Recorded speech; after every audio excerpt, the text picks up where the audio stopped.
The village of Kasuwan Daji in Niger State became the scene of horror on Saturday evening when heavily armed terrorists stormed the community, killing at least 30 villagers and abducting many more in an attack that has left the entire nation shaken.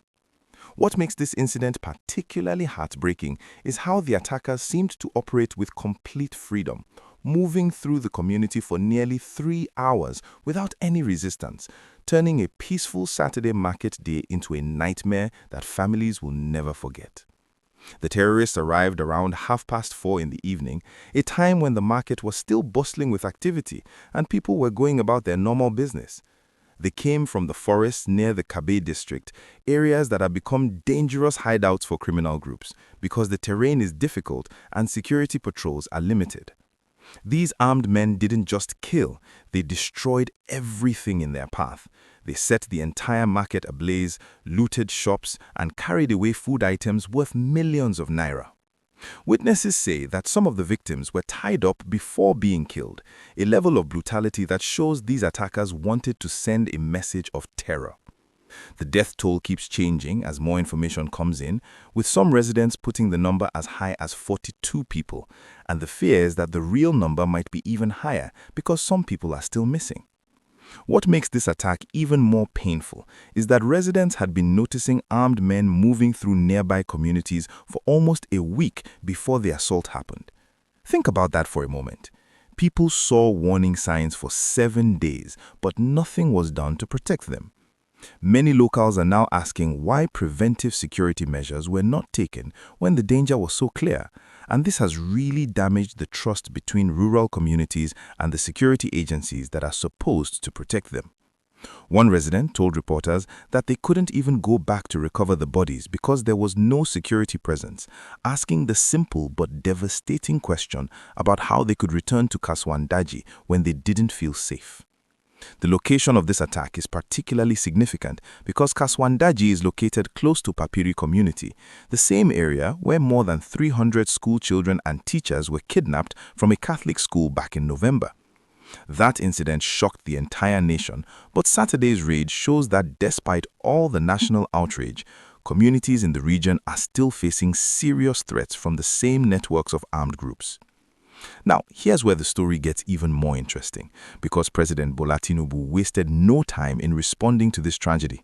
On Sunday, just hours after the attack, the president issued very strong directives ordering the Minister of Defense, the Chief of Defense Staff, all the service chiefs, the Inspector General of Police, and the Director General of the Department of State Services to track down and arrest every single person involved in this attack. The president's statement, which was released by his special advisor on information and strategy, Bayo Onanuga, made it clear that these terrorists must be brought to justice swiftly and that they will face the full consequences of their criminal actions. Tinubu declared that no matter who these attackers are or what their intentions might be, they must be hunted down, and that includes anyone who aids, abets, or enables them in any form. But what makes this presidential directive particularly noteworthy is the timing and the context. According to government sources, these terrorists who attacked Kasuwan Daji are believed to be fleeing from Sokoto and Zamfara states following a major United States military airstrike that happened on Christmas Eve. Yes, you heard that right. The United States actually conducted airstrikes on Nigerian soil, targeting what they described as Islamic State terrorists. President Donald Trump himself announced these strikes on Christmas Day, calling them a Christmas present for terrorists. The airstrikes targeted 2 major camps in the Baoni Forest area of Tangaza in Sokoto, and according to reports, multiple terrorists were killed when Navy warships fired Tomahawk missiles and drones launched additional strikes.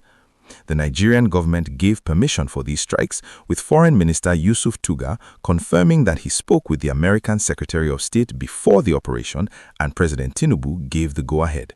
If you're enjoying this video and finding this information helpful, please don't forget to hit that like button and subscribe to the channel, because we bring you the most detailed coverage of events happening across Nigeria, and we need your support to keep delivering this kind of content that helps you stay informed about what is really happening in our country. Now, the connection between the Christmas Eve airstrikes and the Kasuwan Daji attack raises some very important questions about what happens when you disrupt terrorist networks in one area. Security experts believe that when the American airstrikes hit those camps in Sokoto and Zamfara, the surviving terrorists scattered and started moving into other areas, including Niger State, and that's what led to this brutal attack on Kasuwan Daji. It's like squeezing a balloon. When you apply pressure in one spot, the air just moves to another area. The terrorists know the forests and rural areas very well, and they use this knowledge to their advantage, moving from one hiding spot to another whenever they feel heat from security operations. President Tinubu's response has been to intensify security operations around vulnerable communities, particularly those near the forests that have been serving as hideouts for these criminal elements. He also sent his condolences to the families of the victims and to the government and people of Niger State, promising that the security agencies have been given a mandate to prevent attacks like this from happening again.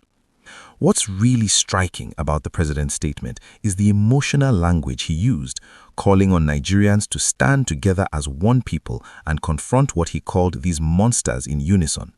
He warned against divisive rhetoric that could undermine national security and cohesion during this challenging period, saying that these times demand our humanity and that united we can and must defeat these terrorists.